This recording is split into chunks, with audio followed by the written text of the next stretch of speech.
turbo, got all the power back, but it'll never be the same.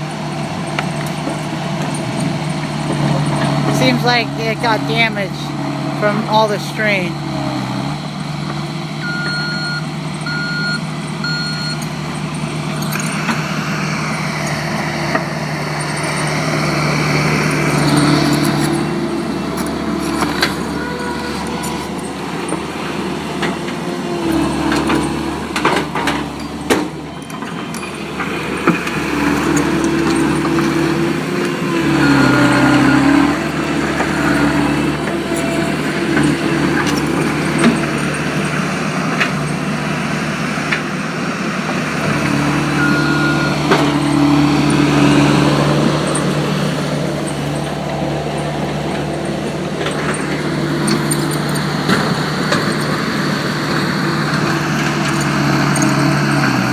Got the excavator moving dirt, the juice stand, 2014 or 13, tier 4 vinyl, all the emissions bullshit checked, auto idle down after not using it a lot, it'll idle down.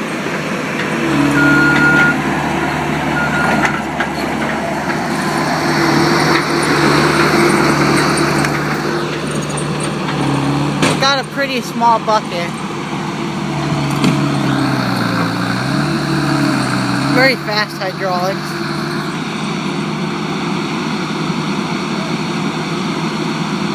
And bullshit.